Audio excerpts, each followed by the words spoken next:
È martedì 21 ottobre, buongiorno Sicilia da Angelo Gagliano. E una buona mattinata anche da Marco Carli. Allora con Marco fra poco con i quotidiani regionali, intanto le notizie di cronaca ci portano a parlare di un altro gravissimo incidente sul lavoro costato la vita ad un uomo di 58 anni originario del Congo che lavorava come lavoratore occasionale in una vetreria a San Giovanni La Punta. Siamo in provincia di Catania. Ancora una volta si alza forte la voce dei sindacati, l'ennesima morte bianca che non può essere derubricata a semplice statistica e sentiamo adesso, vediamo il servizio. Il corpo giace a terra a pochi passi dal camioncino. La vittima sarebbe rimasta schiacciata da due pesanti lastre di vetro cadute mentre stavano per essere caricate sul mezzo. È pesante il bilancio di un incidente sul lavoro avvenuto in questa vetreria a San Giovanni La Punta nel Catanese. Un operaio è morto, un altro è rimasto ferito. A perdere la vita è stato un 58enne originario del Congo, Romain Supasilang, impiegato come lavoratore occasionale. Da una prima ricostruzione sembra che durante le manovre di spostamento di due pesanti lastre di vetro che dovevano essere trasferite sul camion, il materiale abbia ceduto, schiacciando il 58enne. Romain è morto sul colpo. L'altro collega di 34 anni è rimasto ferito ed è stato trasferito al pronto soccorso del Policlinico di Catania Nelli Soccorso. Sul posto i carabinieri di Gravina e i tecnici dell'Ispettorato del Lavoro per accertare eventuali responsabilità e il rispetto delle norme di sicurezza. È il 15° caso di morte bianca dall'inizio del 2025 nel Catanese, un numero intollerabile che non può essere ridotto a semplice statistica, dicono la CGIL e la Filctem, che denunciano l'emergenza sicurezza nei luoghi di lavoro. L'UGL ribadisce la necessità di un impegno concreto e costante per garantire la sicurezza. Non possiamo continuare a indignarci per poi dimenticare, dice il segretario regionale Giuffrida. La Procura di Catania, assieme al pool coordinato dall'aggiunto Agata Santonocito, ha aperto un'inchiesta.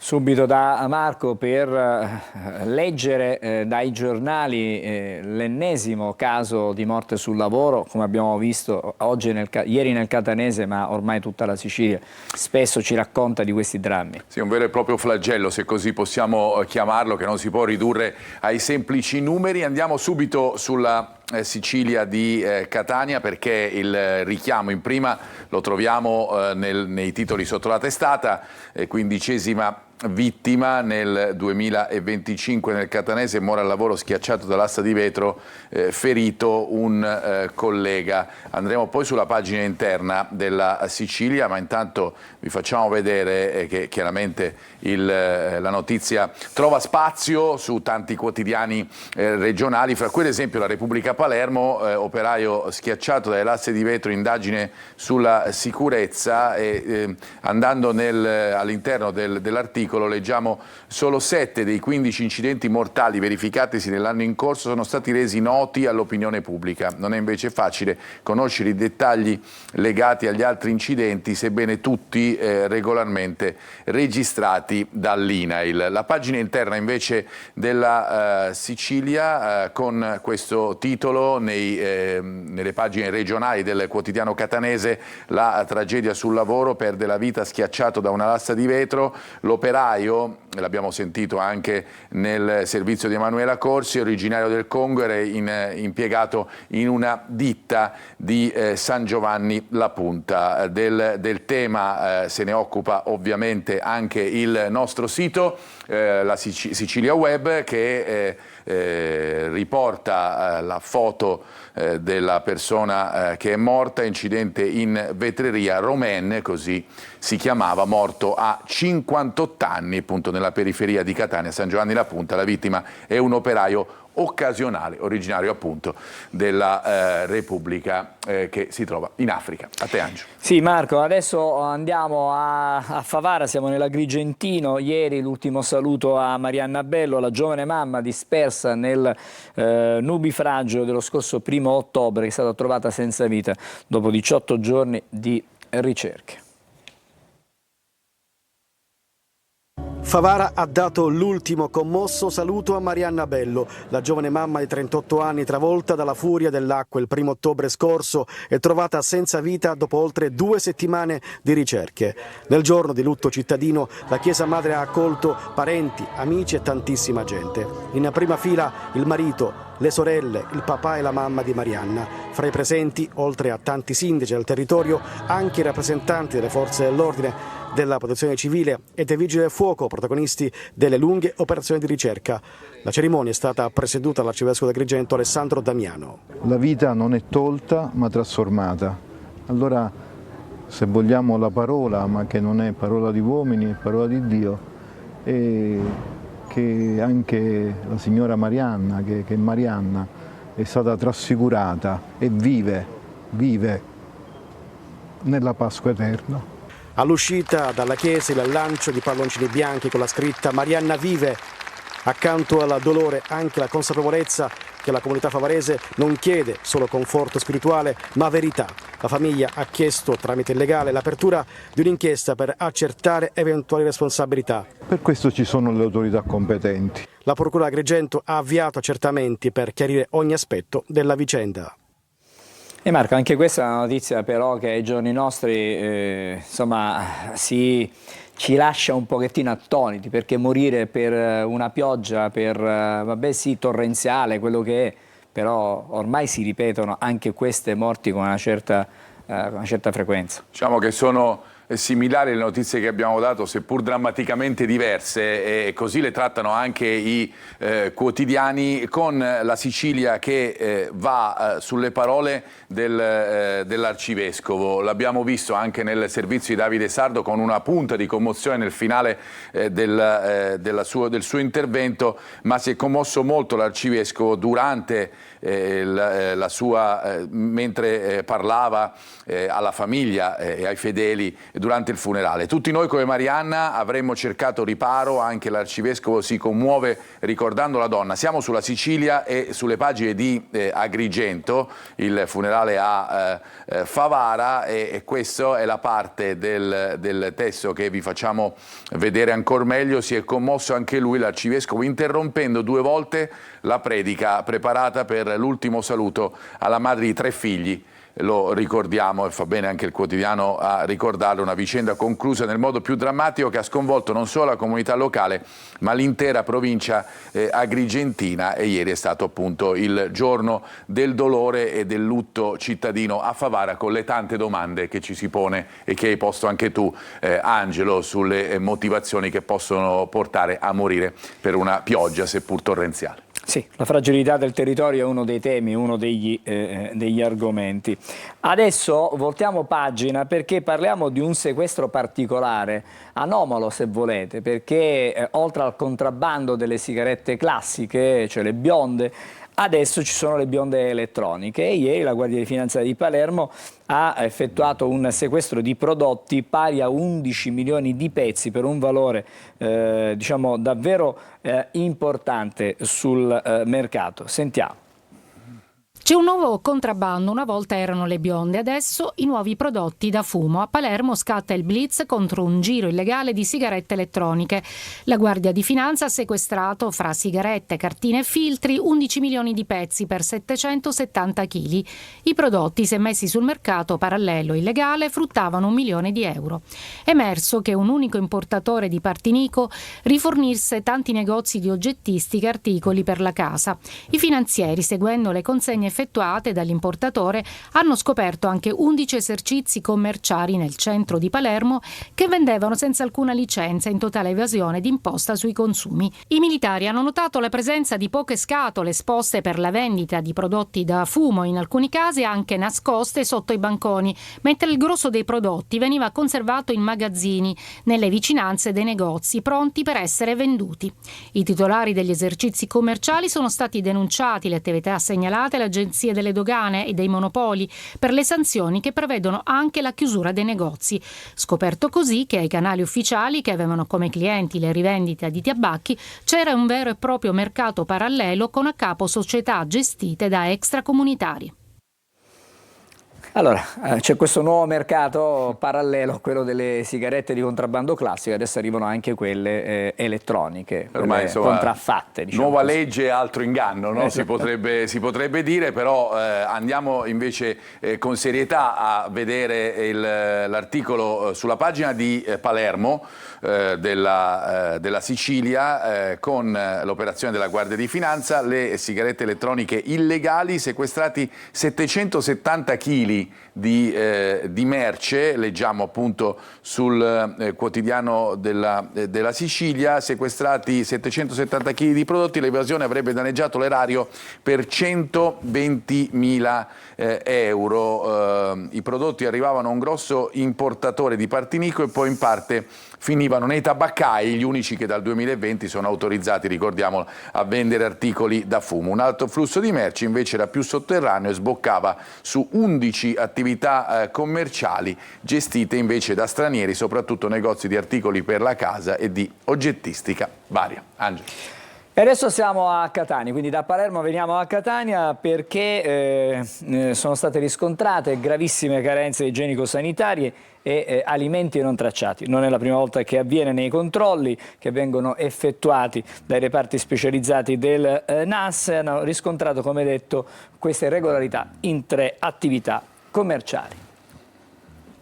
Gravissime carenze igienico-sanitarie, alimenti in cattivo stato di conservazione e prodotti alimentari non tracciati. È quanto accertato dalla task force della polizia a Catania nell'ambito di un controllo in 2 wine bar e un ristorante, rispettivamente in via Montesano, via Enrico Pantano e via Marchese di Casalotto. Ancora una volta i militari dei NAS hanno riscontrato gravi irregolarità ai danni degli ignari consumatori. Carenze riscontrate anche in termini di sicurezza per il cattivo funzionamento dell'impianto elettrico e il sistema di emergenza. Oltre 20 kg di prodotti alimentari e prodotti ittici privi dei requisiti di tracciabilità in entrambe le attività, oltre alla presenza di diversi lavoratori in nero. Moltissimi gli alimenti sequestrati dai militari, tra i quali uova, pomodori secchi e persino 20 litri d'olio.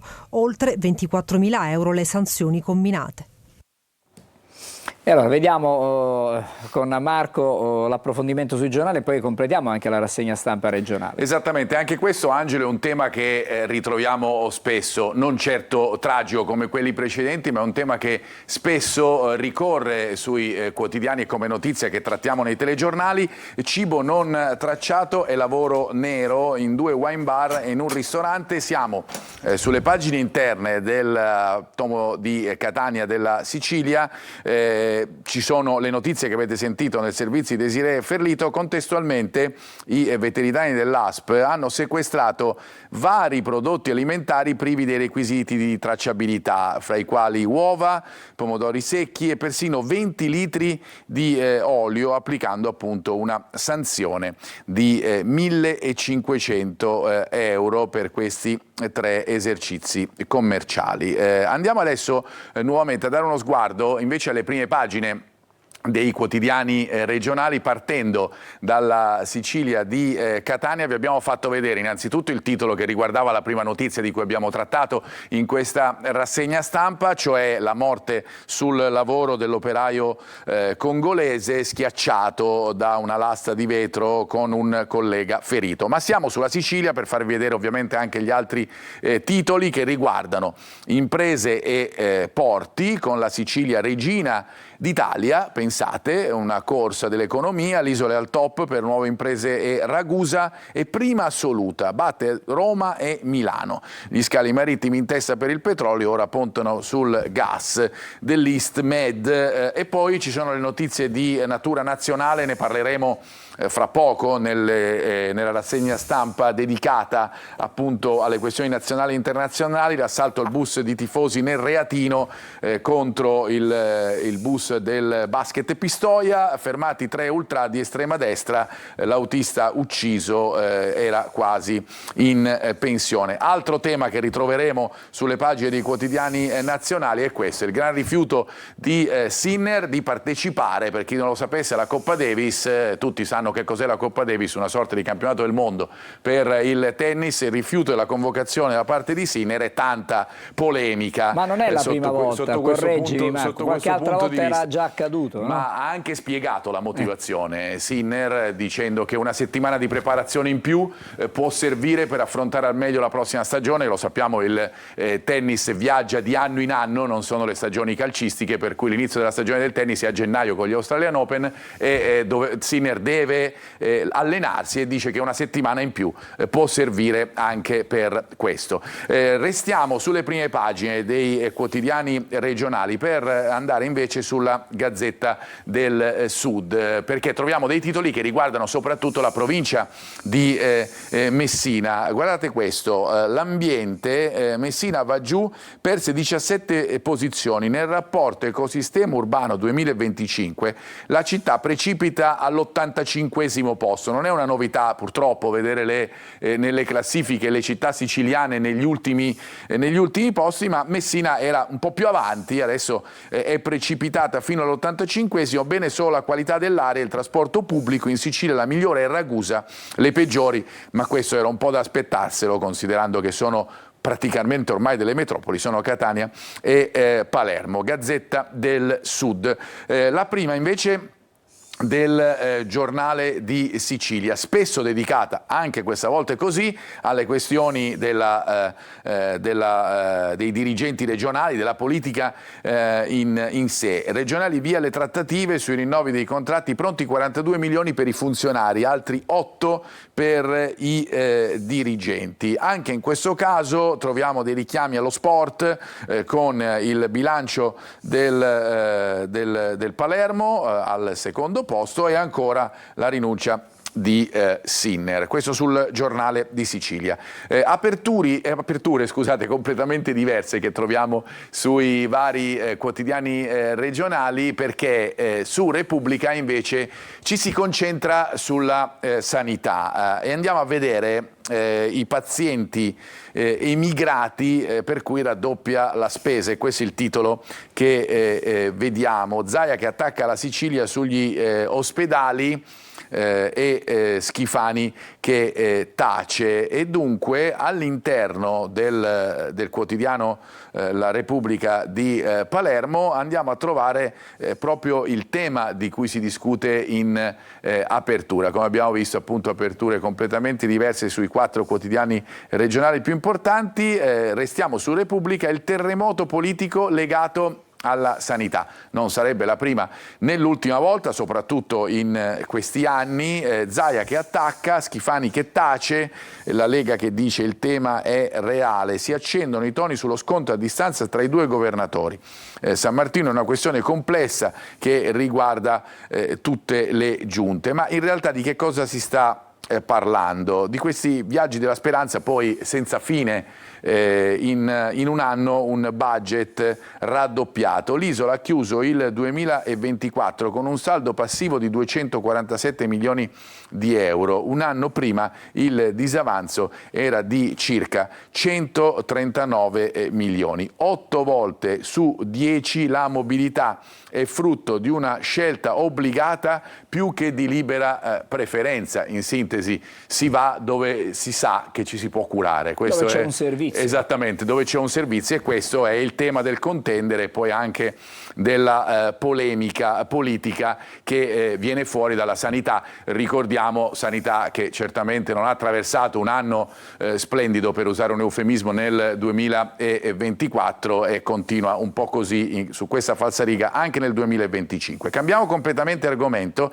per restare su Repubblica Palermo e parlare di quello che è successo a Palermo, della notte folle del killer, una birra al borgo dopo aver ucciso Paolo. Le immagini al vaglio degli inquirenti svelano una drammatica realtà. Durante la fuga Gaetano Maranzano si è fermato pure a bere in un chiosco. L'omicida reo confesso è ripreso dalle telecamere qualche minuto dopo le 3. Chi indaga cerca nei video conferme sui complici. Questi dettagli che alimentano lo sdegno di chi chiaramente guarda, e tutto sommato anche l'incredulità nel leggere appunto determinate cose che sono successe subito dopo i fatti. E tanto è vero che sulla Sicilia leggiamo questo titolo: bugie, segreti e omissioni sui complici, tutte le contraddizioni di Maranzano, con la foto del luogo dove è stato ucciso Paolo Taormina, ricordato, l'abbiamo fatto anche noi ieri attraverso le immagini anche dai tifosi del Palermo. Restiamo poi sui temi siciliani e sulle politiche ambientali, perché abbiamo letto il titolo poco fa della Gazzetta del Sud, ma ve lo facciamo vedere anche la pagina interna della Gazzetta del Sud che si occupa di questo argomento, con le 17 posizioni perse dal comune di Messina. Il rapporto Ecosistema Urbano 2025 premia le azioni sul trasporto pubblico e la qualità dell'aria, ma boccia il verde, i consumi idrici, verde, tema chiaramente che è di difficile risoluzione in alcune città siciliane. Quasi 80 ogni 100 abitanti nel 2024, stiamo parlando degli alberi, meno 6 quest'anno. In aumento però, per quanto riguarda Messina, le isole pedonali e la raccolta differenziata, restano poche le piste ciclabili. Andiamo a dare uno sguardo infine e chiudiamo con le pagine sportive per quanto riguarda sia il Catania che il Palermo. Il Catania che vive un momento magico, soprattutto lo vive un grande protagonista della partita con la Salernitana, vale a dire Ciccerelli. La sua punizione entra nella storia della società, della nuova società del Catania, probabilmente il gol più bello che si è visto dall'avvento di Pelligra. Un boato da brividi, dice il giocatore, lo porterò sempre nel cuore. Il gol su punizione, calcio spesso d'esterno, c'è grande coesione con la società e i compagni. Ora pensiamo alla gara con il Benevento, questo dice Emanuele Ciccerelli dopo il suo gol da più di 30 metri su calcio di punizione. Invece per quanto riguarda il Palermo ci spostiamo su Repubblica per indagare su un effetto che ha certamente dato un vigore al Catania, cioè lo stadio amico durante la partita con la Salernitana. Invece sponda palermitana ci si interroga sull'effetto Barbera, che non c'è, in casa 2 pareggi di fila con Inzaghi che cerca soluzioni. Non manca l'affetto del pubblico, mancano in questo caso i risultati: 5 gare, 2 vittorie, nonostante, e questo è un tema che per Palermo fa riflettere in senso positivo, non stupisce più per Catania, però guardate queste cifre: 200.000 tifosi che hanno riempito il Barbera in queste partite. Col Modena, dice il tecnico, nell'ultimo quarto d'ora ci siamo abbassati troppo. C'entrerà il Barbera? Non credo, probabilmente, probabilmente è stato un problema proprio del tecnico e tattico del Palermo.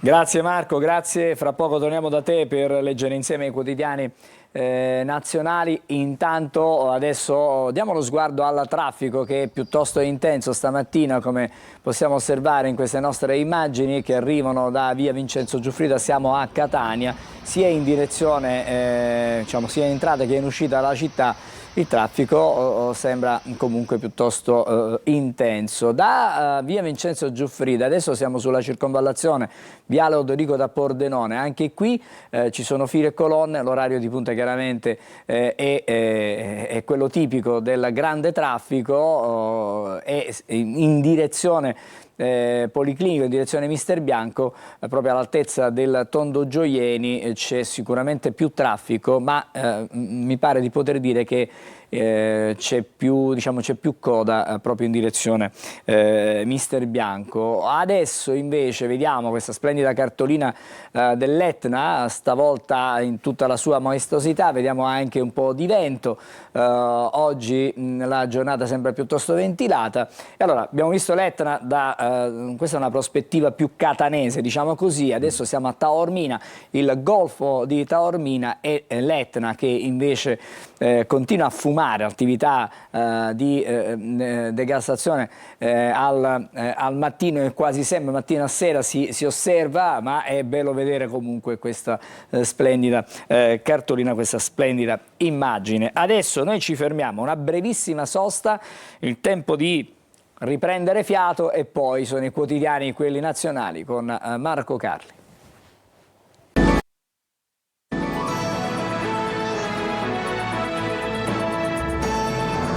Adesso andiamo a dare uno sguardo ai quotidiani, quelli nazionali, con Marco Carli. Vede alle sue spalle già il Corriere della Sera. E sì, partiamo da qui, intanto vi do un'idea di quelli che saranno gli argomenti che troveremo sulle prime pagine, soprattutto dei quotidiani nazionali, partendo dalla manovra, perché ovviamente andrà al vaglio del Parlamento, ma già crea delle tensioni, soprattutto in seno alla maggioranza, per quanto riguarda gli affitti brevi e il rapporto con le banche. Poi c'è l'altro tema significativo che riguarda chiaramente la situazione di cronaca, quella che conosciamo bene, quello che è successo per l'autobus, il pullman del Pistoia Basket, con le 3 persone fermate dopo la Sassaiola, e poi c'è anche un indagato per questa, un altro indagato, un'altra persona indagata. E poi invece ci sposteremo sul rifiuto di Sinner, ma anche sulle situazioni legate alla guerra in Medio Oriente, con la tregua che continua ma con tante difficoltà, e con la situazione in Ucraina. Andiamo a vedere sul Corriere della Sera, vi faccio vedere il titolo principale, che è lo scontro tra alleati sulla manovra, Forza Italia contro l'aumento della tassa sugli affitti brevi, critico anche Salvini, pensionati in difficoltà, aiuto solo agli over 70. Si parla anche di dazi, il governo e il post di Trump, trattiamo sulla pasta. Ha creato polemica il post di Trump, perché sembra appunto che Stati Uniti e Italia trattino singolarmente e non l'Italia attraverso l'Unione Europea.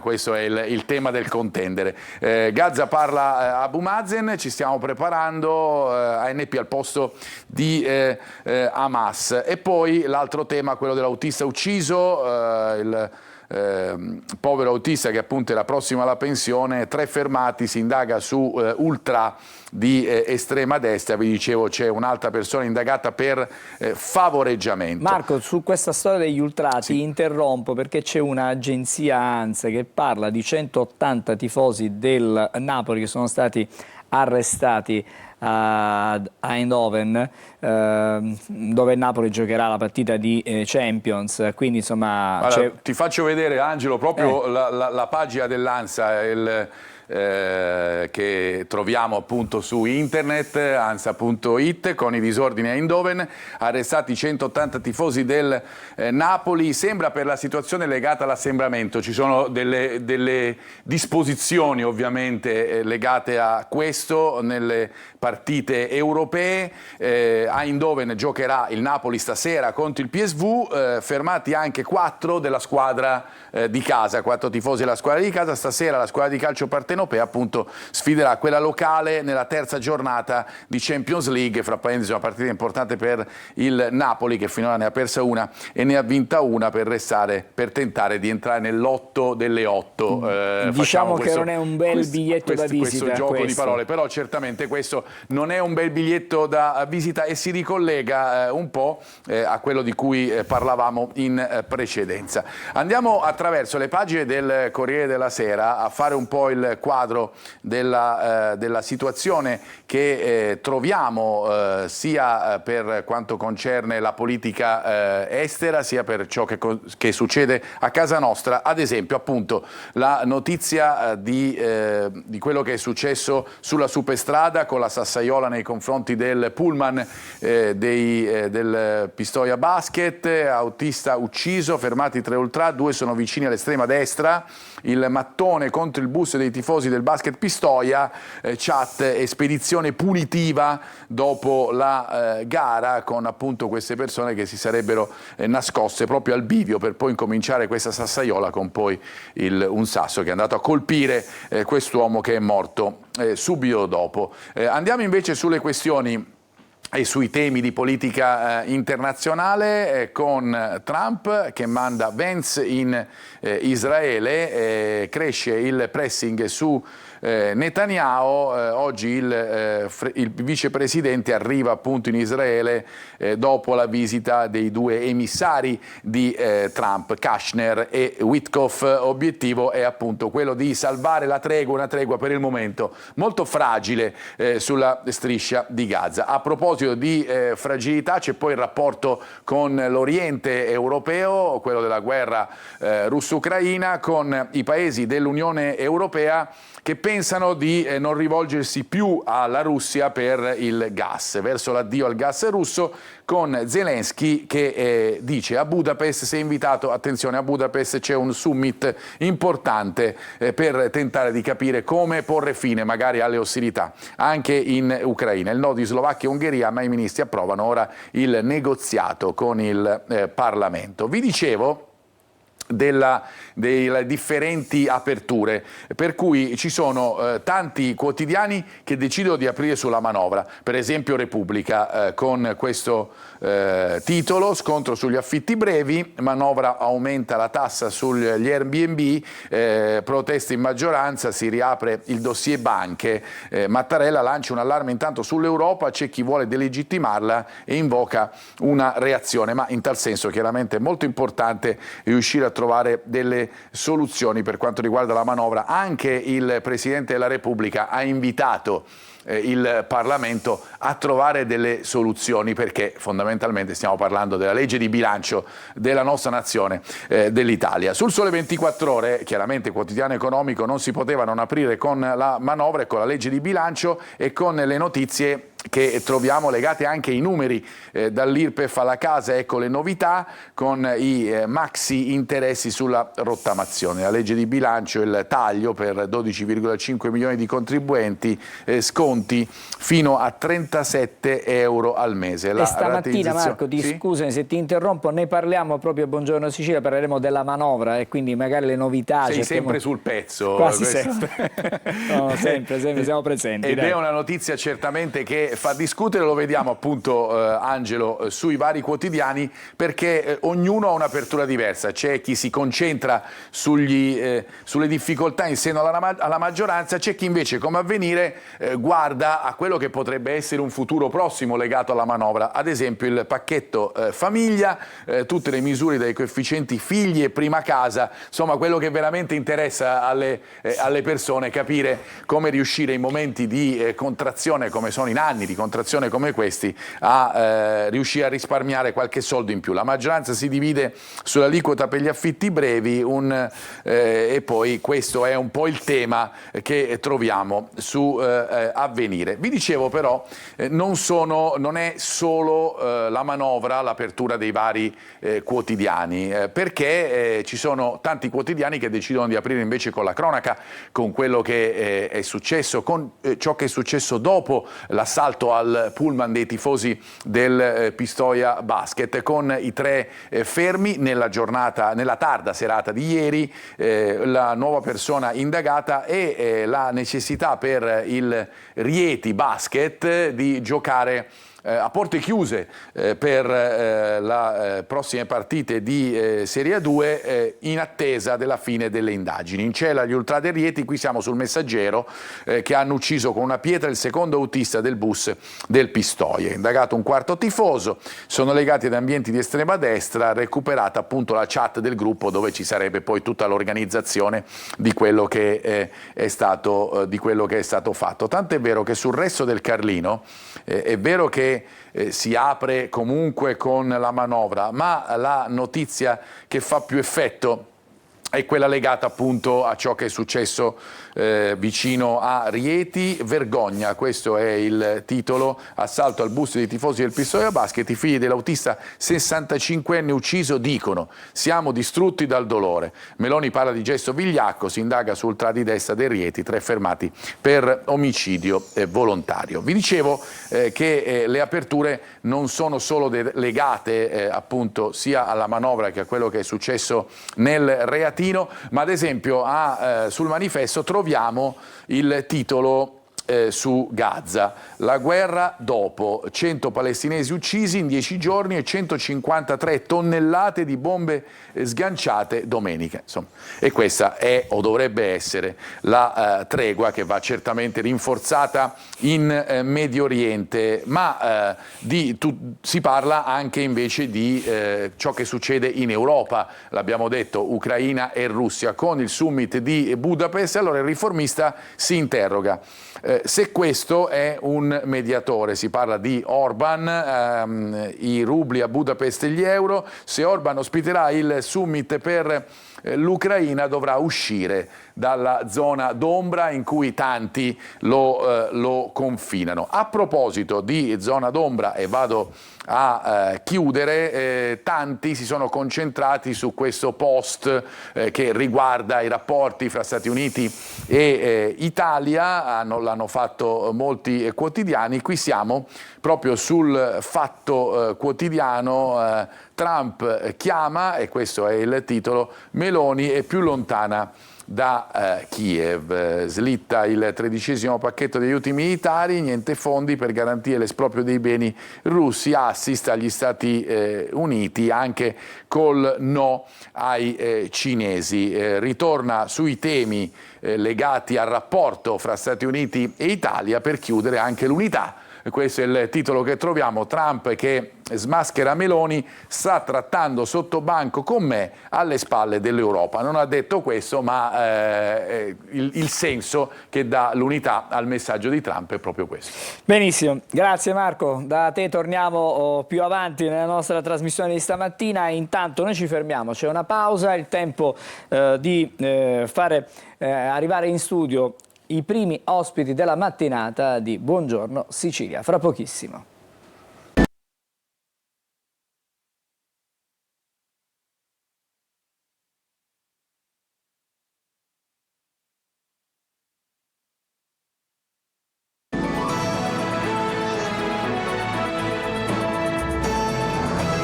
Allora, eccoci in studio, bentornati a Buongiorno Sicilia. Adesso parliamo di un tema che è quello della sicurezza sul lavoro, di cui ci siamo occupati anche in apertura del telegiornale, abbiamo visto anche la rassegna stampa con un'altra vittima sul lavoro. Sono 15 adesso i morti nella provincia di Catania, sono nella provincia di Catania dall'inizio dell'anno, è un numero davvero impressionante. Se poi lo moltiplichiamo per quello che succede in Sicilia, se lo moltiplichiamo per quello che succede in Italia, davvero sono numeri che fanno riflettere, fanno pensare, una strage davvero. Allora, per parlarne questa mattina in studio con noi c'è il dottore Antonio Leonardi, buongiorno, che è il direttore del Dipartimento Prevenzione dell'ASP di Catania. Accanto, la state già vedendo, c'è l'ingegnere Valeria Vecchio, che è responsabile, direttore del Dipartimento di Prevenzione dell'ASP di Catania. Quindi diciamo che con voi parliamo di una iniziativa che l'ASP ha avviato ieri, una 2 giorni, che proseguirà anche oggi. Tutto questo capita nella settimana europea per la sicurezza e la salute sul lavoro. Dottore Leonardi, 2 giorni che arrivano, direi, all'indomani, come dicevo prima, di un'altra morte sul lavoro, di un'altra morte bianca. Ma bastano tutte queste iniziative, quello che si fa quotidianamente da parte vostra, da parte delle autorità competenti, da parte di tutte le componenti e tutte le istituzioni? Per la risposta ci vorrebbero un paio di giorni. Ho capito questo, certo, ci mancherebbe. Intanto questa è la settimana europea per la salute e la sicurezza e noi, come ogni anno, sviluppiamo una serie di iniziative che rientrano tra l'altro quest'anno nelle giornate della prevenzione, che abbiamo ipotizzato con 2 mesi di iniziative sulla prevenzione, non solo la sicurezza sul lavoro, ma anche screening, vaccinazioni e quant'altro. Ieri, proprio mentre stavamo presentando il volume Storie di infortuni, che è questo volume che ieri abbiamo presentato e che racconta 21 storie di infortuni realmente accaduti, trattati dai miei collaboratori del Dipartimento di Prevenzione, narrati da loro, e raccontano le cause, le dinamiche, la descrizione, le modalità di accadimento e perché è accaduto e come poteva essere evitato, per far sì che questo possa diventare strumento di apprendimento da parte poi dei datori di lavoro, dei lavoratori, ma anche dei professionisti, dei consulenti, tutti quelli che si occupano di sicurezza sul lavoro. Insomma, è uno strumento che consente di far sì che la vigilanza diventi strumento di prevenzione e con l'obiettivo ovviamente di abbattere questo muro degli infortuni e malattie professionali. Lei mi chiedeva, ma basta tutto questo? Ovviamente noi a questo aggiungiamo sia l'attività di informazione, di formazione, di assistenza, che l'attività di vigilanza tutti i giorni con tutti i nostri ispettori, eccetera. Mentre ieri presentavamo questo volume con il prefetto, con il procuratore aggiunto e insieme all'autorità, vedevo i miei che uscivano perché erano stati chiamati da questo caso di infortunio che si era verificato a San Giovanni la Punta. Allora, adesso parliamo con l'ingegnere Vecchio, perché il punto di vista di un tecnico, perché diciamo, la parte sanitaria è importante, ma poi chi va nei cantieri, chi sta nei cantieri, chi segue con attenzione quello che succede nei luoghi di lavoro sono i tecnici, e l'ingegnere è quello che... Siamo entrambi ingegneri. Però voglio dire, in questo caso certo, io vedo dei numeri, vedo delle slide, sì, vedo esatto. delle proiezioni, vedo delle torte, non solo, ci sono anche, diciamo, dei grafici. Facciamo sempre statistiche. Queste statistiche, le statistiche sono importanti perché ci segnalano, ci evidenziano evidentemente se c'è una crescita, se c'è una regressione del fenomeno. Mi pare di poter dire che in questo momento regressione non ce n'è assolutamente. Allora, da questo punto di vista, quali sono gli strumenti ulteriori che si possono mettere in campo? Ce ne sono tanti, già ha detto il dottor Leonardi che quotidianamente voi vi confrontate, fate di tutto per cercare di non dico assorbire, siamo per essere molto presenti sul territorio. Ma che cosa succede? Qual è il male oscuro del lavoro in Italia? Non è una domanda alla quale non si può dare certamente una risposta stamattina, però sicuramente per quello che vediamo è una strage. Allora, noi devo dire, come organo di vigilanza siamo ogni giorno presenti sul territorio insieme alle forze dell'ordine, e devo dire, mi riallaccio anche alle parole che ha detto Sua Eccellenza il Prefetto ieri e l'altro ieri. Quello che bisogna puntare tantissimo è l'informazione, la formazione e i controlli.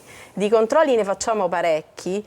E devo dire che al momento il trend infortunistico più o meno è assestato, è uguale, più o meno simile rispetto a quello dell'anno scorso, anche e soprattutto sui mortali. In generale gli infortuni sono comunque in leggero aumento rispetto all'anno scorso.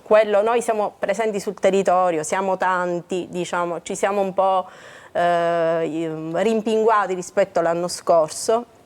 Però in realtà il territorio è troppo vasto, le regole ci sono, il decreto legislativo c'è, è applicato, il problema è che dobbiamo andare a colpire non solo le grandi imprese ma anche le microimprese, che insomma anche la piaga del nostro territorio è queste microimprese che ancora si parla tutt'oggi del 2025 di lavoro nero, ancora i lavoratori non regolarmente contrattualizzati, la formazione che si fa, non si fa, è solo scritta, eccetera.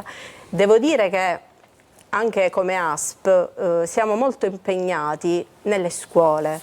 Noi abbiamo tanti progetti che mettiamo in campo e attuiamo già da diverso tempo nelle scuole. Abbiamo per questo anche noi realizzato come Dipartimento di Prevenzione un manuale proprio da diffondere nei ragazzi, soprattutto... È quello che è sul tavolo?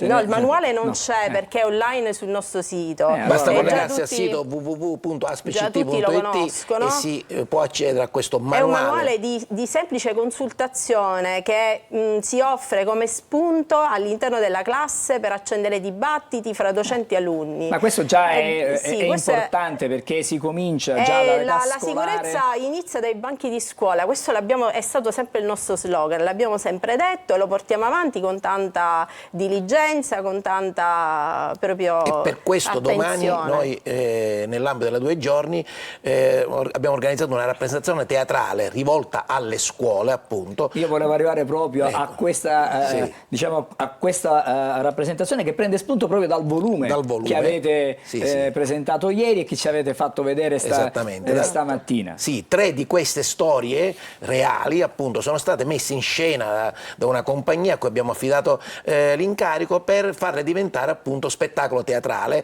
che sarà rivolto domani in una prima sessione e poi di nuovo a fine novembre in un'altra sessione alle scuole, ai ragazzi delle scuole. Domani al San Giorgi faremo questa rappresentazione perché appunto bisogna partire dai banchi di scuola, come dicevamo. questo è uno degli aspetti su cui dobbiamo lavorare sempre di più. Partire dai banchi di scuola, noi in realtà lo facciamo da tanto tempo, questo manuale che consigliamo a tutti è un manuale innovativo perché non è solo manuale tecnico, ma è un manuale interattivo, è un ebook più che altro, con all'interno opere letterarie, poesie, brani, video, strumenti che devono appunto accendere l'interesse dei ragazzi che se gli prendiamo solo le slide non accendono, invece con questo strumento lo possiamo accendere. Vabbè, i ragazzi sono molto digitali oggi, no? E certo. quindi Noi magari infatti abbiamo metterlo- anche lanciato per la seconda edizione un nuovo bando. I migliori elaborati verranno premiati, elaborati non solo scritti ma anche multimediali. Abbiamo ricevuto, ora l'ultimo che abbiamo concluso è stato l'anno scorso e devo dire che ha dato dei risultati eccellenti. Hanno insomma molte scuole, molti ragazzi, c'è chi ha fatto una canzone, chi ha fatto una presentazione teatrale di un video, un cortometraggio, devo dire che hanno risposto benissimo. Quindi diciamo ragazzi. che il feedback, adesso Sì, si usa sì, questo è termine, assolutamente c'è positivo. stato un riscontro. 1000 ragazzi con 81 progetti presentati e domani i migliori, i 4 che sono stati presentati, saranno presenti a questa rappresentazione teatrale per lanciare la seconda edizione del concorso che noi facciamo appunto per produzione di podcast, video, prodotti multimediali, anche prodotti diciamo tecnici come robot, che è stato un robot l'anno scorso uno dei premiati, per far sì che questa cultura della prevenzione parta dai banchi di scuola. Lei diceva ma cosa bisogna fare? In realtà gli strumenti bisogna certamente far sì che le imprese adempiano agli obblighi di legge, perché le leggi ci sono, ormai sono anche le migliori, l'81 è una delle ottime leggi, e dall'altra parte la percezione del rischio da parte dei lavoratori. Sono questi due fronti su cui bisogna lavorare sempre di più, e questi due entrambi sono spesso causa non è che magari la routine, il fatto che uno fa le cose in maniera quasi meccanica porta alle volte a un attimo di distrazione. Sì, la troppa sicurezza, siamo ritornati un po' indietro, cioè poca percezione del rischio, come dice il direttore effettivamente, e quindi il lavoratore non si cura più, non sta molto attento a quello che fa perché lo fa in automatico, è distratto, uso dei cellulari e quant'altro, e quindi basta una piccola distrazione anche di un secondo che può determinare un infortunio anche mortale, e l'abbiamo visto. E questo è da evitare assolutamente. Per questo bisogna migliorare e far migliorare la formazione, la qualità, l'efficacia della formazione, perché credo che tutti, qualunque lavoratore, penso anche lei, avrà seguito un corso di formazione sulla sicurezza, perché è obbligatorio. Bene, questi corsi spesso diventano noiosi o comunque non efficaci. Ecco, su questo bisogna lavorare. Abbiamo realizzato un nuovo accordo Stato-Regioni sulla formazione, a cui abbiamo collaborato anche noi come Sicilia, ma non abbiamo ancora avuto i risultati sperati. Cioè, questa formazione non riesce a incidere sui comportamenti, sulle procedure, sui processi, sull'organizzazione aziendale. La cultura secondo me può fare tantissimo. Volevo chiudere con l'ingegnere Vecchio per un raffronto, perché quello degli infortuni sul lavoro è un problema solo italiano, perché se c'è la necessità di fare una settimana europea della sicurezza sul lavoro e della salute sul lavoro, evidentemente non è un problema italiano. Ma forse in Italia abbiamo dei dati un pochettino più diciamo significativi rispetto ad altre nazioni europee? Io mi riferisco all'Europa, attenzione in questo momento. No, per quel che riguarda gli stati diciamo, del Mediterraneo, eccetera, i numeri non sono tanto lontani da questo punto di vista. La differenza diventa forte con i paesi scandinavi, quindi lì chiaramente i numeri sono decisamente più bassi di quelli nostri. Quindi là c'è un diverso approccio, un diverso modo di vedere la cultura non solo la cultura del lavoro, ma la cultura della sicurezza sul lavoro, che è una cosa... E delle regole anche, che è una cosa diversa. Vabbè, allora, l'appuntamento lo possiamo ricordare, è oggi? Perché va in scena oggi al Teatro San Giorgi alle 10. Quindi fra pochissimo andremo lì, scapperemo lì e presenteremo questa rappresentazione ai ragazzi e lanceremo la seconda edizione del concorso che per la produzione di opere da parte dei ragazzi, che l'anno scorso ha avuto un grande risultato. Allora, grazie, buon lavoro per quello che fate, per come lo fate, con la passione che ci mettete, con l'impegno che ci mettete. So che dice qualcuno non basta, però intanto se c'è Questo. l'impegno, se c'è la costanza, poi i risultati ci auguriamo possono arrivare magari l'anno Noi prossimo. ce la mettiamo tutta, dal nostro punto di vista ce la mettiamo tutta. È Speriamo chiaro che poi gli attori dello scenario della sicurezza sono tanti, ognuno deve fare la sua parte. E il territorio è molto vasto, abbiamo un territorio vasto. Ma come si può risolvere adesso il problema del territorio vasto? Abbiamo detto prima che è stato un incremento di numeri, di ispettori, di controlli. Allora, come riusciamo? La sinergia tra le varie istituzioni è quello importante, quindi riuscire ad organizzarsi bene in modo tale da coprire tutto il territorio. Ce la possiamo fare solo organizzandoci tutti quanti e cercando di lottare insieme per un fine comune, che è quella della prevenzione. Ma io degli infortuni sul stamattina vedo tanta positività, cioè c'è voglia di andare avanti, di non arrendersi, Assolutamente e no. quindi significa che tutte queste iniziative, tutte queste, diciamo, il libro che è stato realizzato, l'ebook per la sicurezza che è messo online. Noi ci crediamo tantissimo in quello che questo facciamo. significa che evidentemente c'è questo pungolo, e perché il tema è importante. Certamente, Insomma, la sicurezza sul certamente. lavoro, quando uno esce di casa la mattina, deve poter poi rientrare e tornare a casa dai propri cari, dal compagno, dalla compagna, dai figli, dalle figlie, dai genitori. Mi pare E importante. bisogna incidere anche sui lavoratori autonomi, che è anche un altro aspetto, perché noi spesso parliamo di imprese, ovviamente, datori di lavoro, eccetera, e lavoratori. Il lavoratore autonomo che è da solo, ecco, spesso invece non adempie alle regole per la sua sicurezza. Il caso di ieri, siamo ancora in corso di indagini, siamo in corso, ci sono delle indagini, certamente. ecco, era un lavoratore autonomo, quindi questo è un aspetto su cui bisognerà sempre più approfondire e attenzionare, perché anche loro devono pensare alla loro sicurezza e in quel caso ci devono pensare in maniera autonoma. Allora, il tema è davvero vasto e potremmo stare ore a parlare stamattina di quello che è il problema serio, vero, ahimè, degli infortuni, ma soprattutto quando sono gravi, gravissimi, allora diventano tragedie davvero, tragedie umane, non tanto l'infortunio sul lavoro, ma diventano delle tragedie umane per le famiglie. Grazie per essere stati con noi all'ingegnere Valeria Vecchio, che è dirigente del Dipartimento Prevenzione dell'ASP di Catania, grazie al direttore del Dipartimento Prevenzione dell'ASP di Catania, ingegnere Antonio Leonardi. Buon lavoro. Magari, che ne so, più avanti spero di poter fare con voi un incontro per dire che finalmente le misure stanno funzionando e i dati sono in regresso rispetto a quello che si è visto negli ultimi anni. Una buona giornata, un buon lavoro. Noi ci dobbiamo fermare, adesso abbiamo da seguire insieme le previsioni meteo per la giornata di oggi, anche nelle prossime ore, e poi saremo di nuovo insieme a Buongiorno Sicilia. Un saluto e ben ritrovati da Daniele Berlusconi di Trebi Meteo. Martedì transita una perturbazione atlantica sull'Italia, coinvolto soprattutto il nord-est e il centro, in particolare i versanti tirrenici, con piogge e rovesci. Meno interessato invece il versante ionico e la Sicilia, dove avremo ancora ampie schiarite, qualche annuvolamento irregolare, specie sui settori occidentali e sul litorale meridionale, e un rinforzo però della ventilazione di libeccio. Temperature dunque molto miti, valori anche fino a 26-28 gradi sulla litorale settentrionale. Poi nella giornata di mercoledì avremo maggiori annuvolamenti, transiterà anche qualche piovasco su gran parte della regione, fenomeni localmente a carattere di rovescio, seppur non particolarmente abbondanti. Le temperature si mantengono stazionarie con valori ancora molto miti durante il giorno, si arriva ancora a toccare i 24-25 gradi su gran parte dell'isola. Per il momento è tutto, per maggiori dettagli c'è l'app di Trebi Meteo. Eccoci, siamo in studio nuovamente insieme. Vi do un aggiornamento dalla redazione, perché a Catania un deposito di droga è stato scoperto dalla polizia nel quartiere di San Cristoforo durante un'attività di controllo del territorio.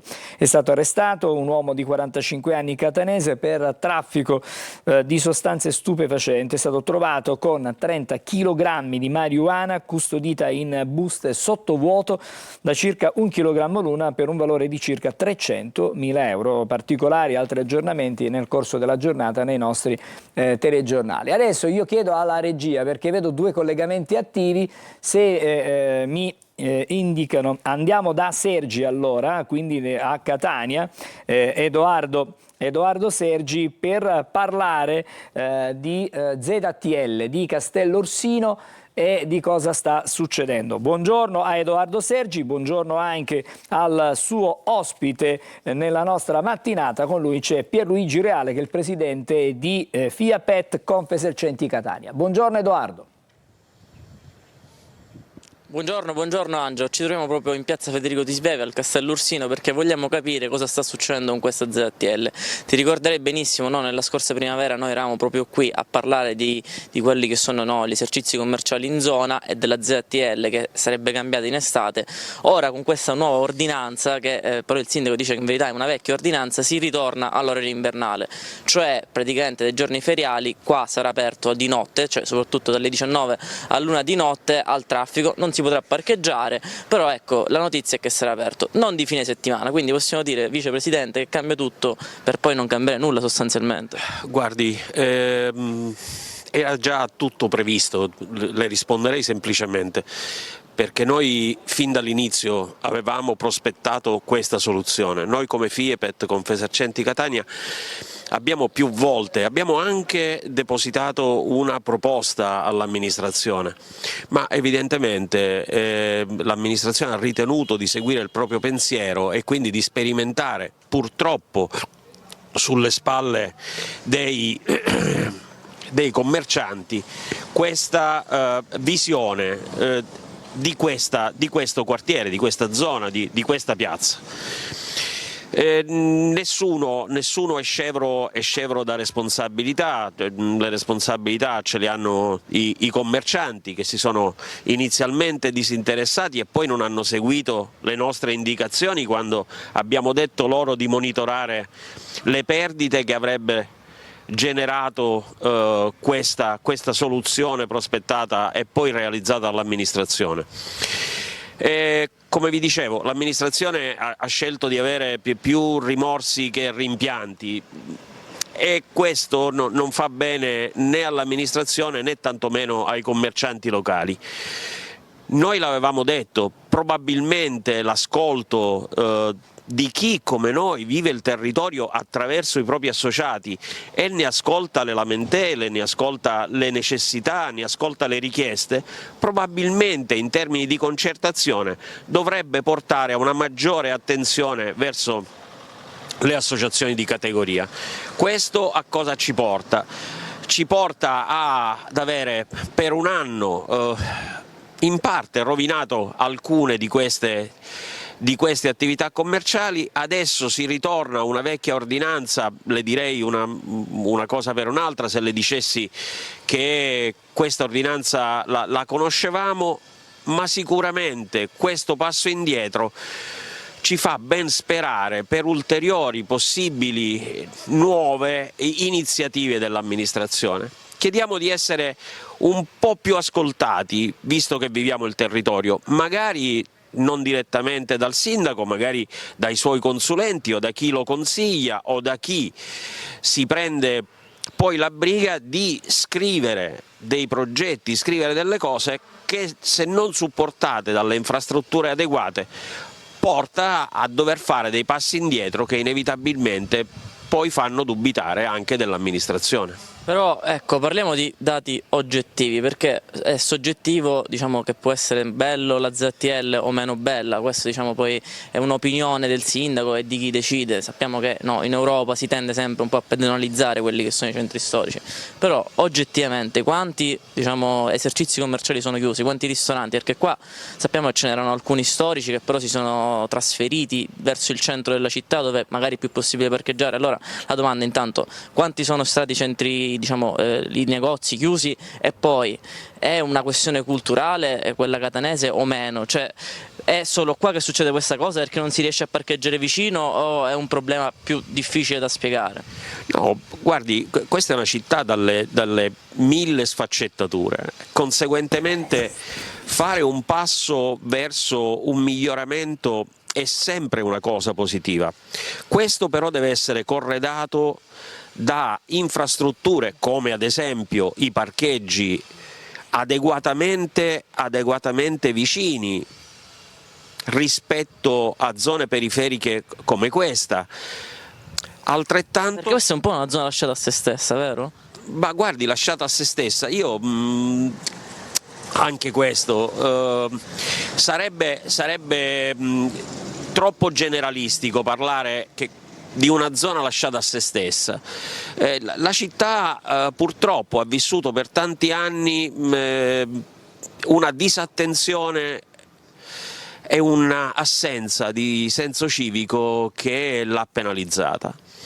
Adesso si cerca sicuramente di trovare soluzioni, però la cosa che le ho detto prima, legata alle soluzioni che l'amministrazione sta cercando in città e che ha attuato, sarebbe indispensabile confrontarsi un po' di più con chi la città la vive attraverso la voce degli operatori.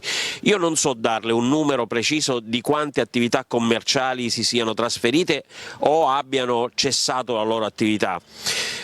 Però anche i commercianti, se si dedicassero meno a TikTok e ai social e si dedicassero di più a monitorare le loro iniziative economiche, probabilmente oggi avrebbero dato vuoi all'amministrazione, vuoi a loro stessi uno strumento in più per quantificare questi danni che in alternativa adesso diventa soltanto aleatorio descrivere. Angelo, l'ospite ti sente, se hai domande da studio. Sì, semplicemente siamo un po' lunghi adesso, no, semplicemente per... noi abbiamo visto prima nelle immagini che ci ha fornito il nostro Giuseppe Messina, in questo momento la situazione è di assoluta diciamo tranquillità, non c'è, ci sono poche persone, vabbè, ancora è presto al mattino, però se questo poi è il risultato, cioè di non pedonalizzare ma di vedere questa zona della città deserta, senza nessuno che passeggia, e allora si crea veramente un danno non solo alle attività commerciali, ma si crea un danno proprio a tutto quello che c'è attorno lì al Castello Ursino. Quindi l'augurio nostro è che magari si possa trovare, come diceva prima Reale, un punto di incontro, un punto diciamo di mediazione, di equilibrio tra le esigenze della pedonalizzazione, che è importante perché le nostre città sono spesso davvero invase da automobili, da motorini, da altri mezzi, e comunque anche le esigenze di chi ha delle attività e vanno tutelate certamente per il commercio. Immagino che gli interlocutori non manchino, ci sono sicuramente. Guardi, lei ha centrato quelle che sarebbero le necessità.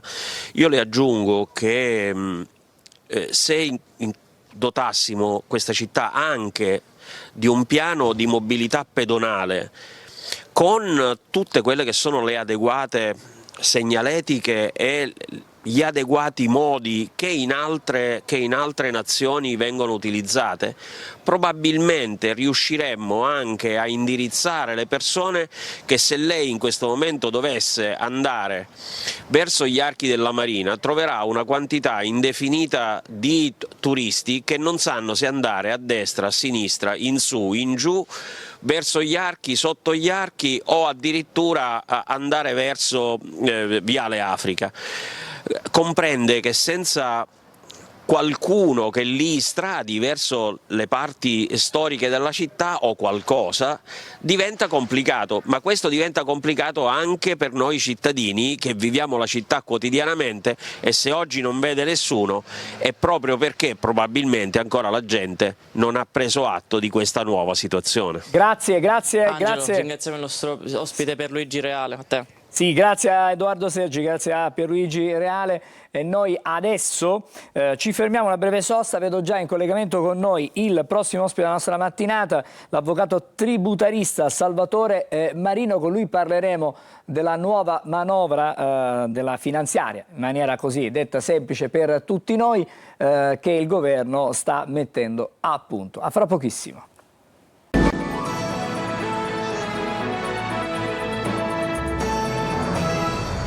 Allora, abbiamo detto prima di andare in pausa, ci siamo occupati della finanziaria, come sempre la finanziaria è una sorta di spauracchio per tutti, allora cerchiamo di farci spiegare in maniera semplice da un esperto come l'avvocato tributarista Salvatore Marino diciamo, gli elementi essenziali della finanziaria 2026. Buongiorno avvocato, intanto benvenuto a Buongiorno Sicilia. Buongiorno a voi. Sentite? Sì, la sentiamo perfettamente, sì. E allora, posso... Sì, può. Le ho chiesto quali sono, diciamo, i pilastri di questa finanziaria, diciamo così. Allora, io intendevo praticamente sottolineare gli aspetti di carattere, diciamo, fiscali, essendo nella mia competenza quello che prevede la bozza. Ancora parliamo di una bozza di manovra economica provvisoria non approvata. Ecco, si pensa che dovrebbe essere approvata nel giro di circa 15 giorni. Allora, per quanto riguarda la parte, diciamo, fiscale legata a importi pendenti dal punto di vista tributario, ovvero sia importi per pagamento di imposte, contribute, anche tasse, praticamente rientrerebbero nella rottamazione quinques tutte le cartelle di pagamento. La legge all'articolo 23 parla di ruoli che sono stati affidati tra il 2000 e il 2023, significa quegli importi che devono essere pagati, dovrebbero essere pagati, sono stati dichiarati. Il contribuente ha fatto una dichiarazione dei redditi, parliamo di contribuente o una persona fisica o un'impresa, e non sono stati pagati. Noi tecnicamente li configuriamo come importi e vengono richiamati nella bozza economica all'articolo 23 gli importi dovuti a seguito di attività di liquidazione, perché il contribuente ha dichiarato e non ha potuto pagare in tutto, non ha pagato in tutto o in parte, articolo 36 bis, 36 ter, 54 bis, sia per imposte dirette che per imposta sul valore aggiunto. Cosa c'è da dire? Perciò tutto ciò che è stato già affidato all'Agenzia della Riscossione per il recupero degli anni dal 2000 al 2023 rientrano in questa rottamazione, questo provvedimento agevolativo per effettuare il pagamento. C'è chi si vuole mettere, come si suol dire, si vuole regolarizzare, lo può fare. Quali sono le agevolazioni? Praticamente non vengono pagate le sanzioni e gli interessi. Sugli interessi voglio fare una precisazione, poiché la rottamazione può essere pagata o in un'unica volta la rata che andrebbe a scadere l'unico importo a luglio del 2026 o in 54 rate bimestrali, praticamente in 9 anni. Se si opta per la rateizzazione in 9 anni, e credo che quasi tutti opteranno per la rateizzazione, le rate sono rate di un unico importo e sono maggiorate degli interessi nella misura non quella richiesta dagli uffici, ma in misura più agevolata del 4%. Perciò ci sarà di tempo 9 anni per poter sistemare queste situazioni pendenti senza il pagamento di sanzioni o interessi in misura maggiore, quelli che attualmente vengono richiesti dagli uffici finanziari. Avvocato, le chiedo scusa, in questa rottamazione quinques che lei citava prima non sono incluse le multe, mi risulta? Allora, le multe autostradali la bozza le comprende, però l'agevolazione viene definita si configura nel mancato pagamento, non verranno pagati gli interessi e gli agi esattoriali. Ecco, parla anche di multe autostradali, perciò la multa rientrerebbe, ripeto, parliamo di una bozza provvisoria ad esclusione degli interessi e degli agi esattoriali. Così come gli agi esattoriali non vengono pagati per i tributi, vengono pagate solamente le spese di notifica delle cartelle di pagamento e, ripeto, se si opta per una rateizzazione gli interessi vanno al 4%. Avvocato, prima di chiudere, perché abbiamo poco tempo, mi interessa capire, possiamo affrontare con lei la riforma delle aliquote diciamo, rispetto all'IRPEF, pare che... Allora, Sì, cosa cambia? rispetto all'IRPEF è prevista una riduzione delle aliquote di 2 punti percentuali, così come anche dell'IRAP che viene pagata dalle imprese, invece l'IRAP in misura di 2 punti percentuali per quanto riguarda l'IRPEF e anche per quanto riguarda l'IRAP. Ma se mi è consentito, volevo, perché sulla parte più importante della rottamazione cosa c'è da dire? E volevo concludere su questo aspetto, praticamente, che è la parte focale che molti si aspettano. È una rottamazione per cercare di arrivare a una definizione del contenzioso pendente. Cos'è il contenzioso pendente? I ricorsi che sono in commissione tributaria, nella Corte di Giustizia tributaria, in primo grado, in secondo grado, in Cassazione, possono essere definite in questo modo, cioè praticamente si arriva alla cessazione della materia del contendere, il giudice non emetterà una sentenza, ma con la presentazione dell'istanza, che si perfeziona con il pagamento della prima rata, già della prima rata, dichiara il giudizio estinto. Questo non è una cosa da poco, perché significa praticamente evitare una pronuncia, una sentenza, l'aggravio delle sanzioni, delle spese processuali. È questione, però ripeto, l'aspetto, diciamo, il legislatore sta cercando di addivenire a questo provvedimento agevolativo, ma al tempo stesso praticamente resterebbero fuori coloro che non hanno presentato le dichiarazioni, le omesse presentazioni di dichiarazioni. Le dichiarazioni individuali non sono state presentate dall'ESA, dalla società, non ci si può valere, perché è un comportamento dal punto di vista doloso, con una volontà maggiore, perché un aspetto è non pagare le imposte, un aspetto è non presentare nemmeno la dichiarazione la dichiarazione dei redditi, che si presenta attraverso autodichiarazione, autodenuncia. Perciò ci sono tuttavia delle questioni aperte. Le questioni aperte quali sono? Ci sono, a seguito di accertamenti che superano una certa soglia, anche dei procedimenti penali presso i tribunali penali. Non è detto se a seguito del pagamento della definizione della rottamazione, che si perfeziona con la presentazione dell'istanza entro aprile, entro giugno praticamente l'Agenzia della riscossione risponde telematicamente quali sono le cartelle di pagamento tra virgolette definibili. Il contribuente aderisce e rinuncia a un eventuale contenzioso in atto. Questo permetterà poi al giudice di dichiarare la cessazione della materia senza sentenza, senza addebito di spese processuali, già con il pagamento della prima rata, e ripeto, senza sanzione. Però la questione aperta è: questa definizione ha valenza anche ai fini penali. La normativa parla dei giudizi in corso, la bozza, l'articolo 23 della bozza economica, tuttora provvisoria, non parla di procedimenti penali.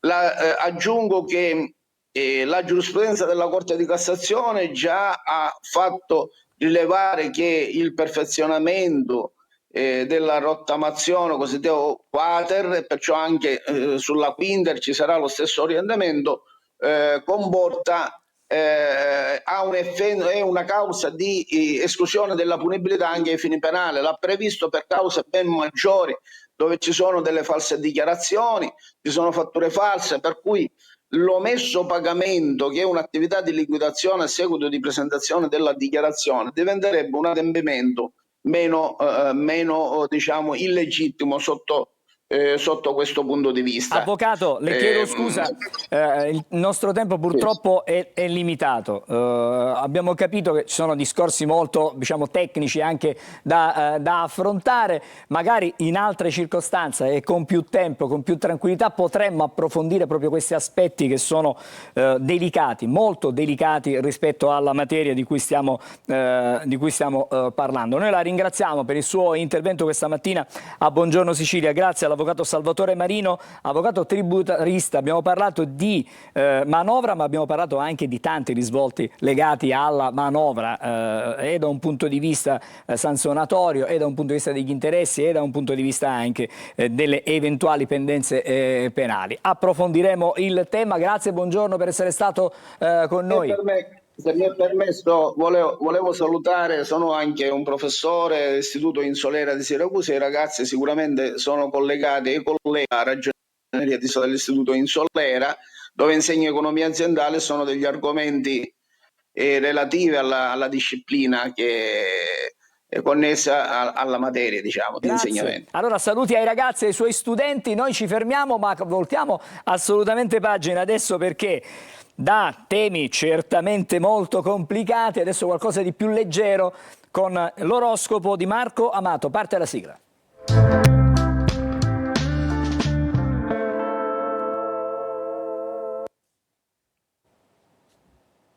Buongiorno e ben trovato Marco.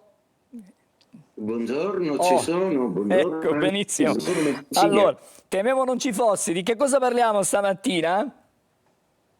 Allora, vi parlo un po' di Rama, che esce con un nuovo album che è Antologia della vita e della morte. Un po' forte come titolo sicuramente, ma non forte se lo leggiamo col linguaggio degli astri. È del 20 dicembre, per cui è una cuspide Sagittario-Capricorno, quindi unisce tutta la spiritualità e il positivismo sagittariano con il nichilismo e a volte un po' la rinuncia al mondo tipica del Capricorno. È una cuspide molto interessante da un punto di vista spirituale, proprio perché taluni segni sono più portati di altri per uno scavo introspettivo o per una sorta di indagine spirituale della vita. Ebbene, lui si trova proprio nel punto dello zodiaco che unisce tutta la relativa positività possibile Sagittario e tutto quello che può essere il nichilismo capricorniano. Oggi però vi parlo di una situazione astrologica non meno complicata di quella dell'erario e delle tasse. Che la luna oggi si fa nuova in bilancia. La luna nuova è quando la luna doppia la posizione del sole, come quando è nel segno d'opposizione si forma quella piena. La luna nuova è sempre simbolo di rinascita, in bilancia vuole infondere un equilibrio un po' per tutti. Bilancia segno di Venere, quindi sono i sentimenti prima di tutto presi in considerazione, per cui Ariete è una luna nuova d'opposizione, per cui dovete fare i conti con il rapporto io, l'altro, io, gli altri. Quindi Toro, per voi invece è una luna che viene galvanizzata da una Venere presente anch'essa in bilancio, per cui uno slancio positivo ma che deve fare i conti con delle realtà. Forza Toro, non adombratevi, perché comunque le scelte fatte sono quelle giuste, dovete solo avere le prove. Gemelli, per voi è di Trigono, stupendo, quindi vi agevola moltissimo nelle passioni e nell'amore. Dopo tutto quello che avete passato negli ultimi mesi ci vuole un po' di sentimento. Cancro, per voi è di Quadratura, per cui risulta sempre avere a che fare con il lavoro e le condizioni gestionali della vostra vita. Fate attenzione, non pretendete troppo. Leone, per voi è comunicativa, risvolto sociale, avete voglia di uscire, dialogare, gente nuova, cose diverse.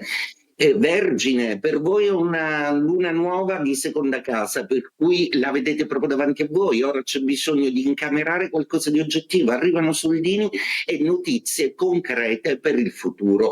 Bilancia, voi eterni indecisi siete sempre sulla condizione un po' incerta di dover decidere se tagliare drasticamente o no. Ebbene, lo zodiaco vi suggerisce che è il caso di fare fuori qualcosa, qualcuno. Scorpione, intuitivi e percettivi anche un po' sospettosi, una luna molto romantica, ma è anche una luna un po' sensitiva. Sagittario, per voi è una luna d'11ª casa, funzionano benissimo tutti i lavori di squadra, siete più presenti e più positivi, e anche in amore va meglio. Capricorno, quadratura anche per voi, per cui i Capricorno dovranno fare bene i conti con le ambizioni e con un partner che gli dice lavora un po' meno e occupati più di me. Acquario, per voi è di Trigono, è meravigliosa ed è una luna di rinascita che oggi metterà a posto le cose, soprattutto con il commercialista e le cose legali che voi odiate.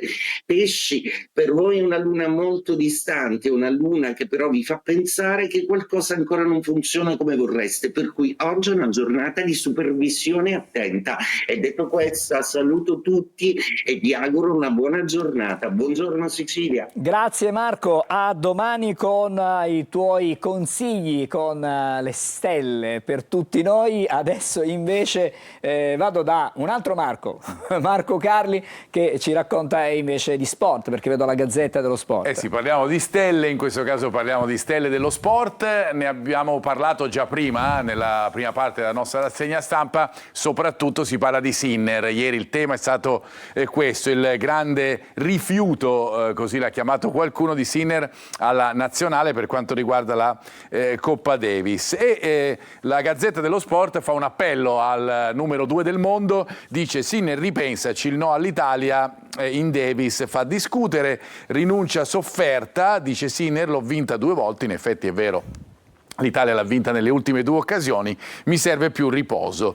Bertolucci, che è il capitano, dice: ci sta, occasione per Musetti, con il commento di Gianni Valenti, caro Yannick, l'azzurro conta, un po' su questo, di questo che parlano anche i tifosi di tennis. È un po' come dire, non dire sì alla nazionale. A proposito di eventi nazionali e internazionali, ricomincia la Champions League e ci sono 2 squadre che si affronteranno nella prossima domenica in campionato, cioè Inter e Napoli in casa del Napoli, ma che oggi giocano in Champions, tutte e 2 fuori casa.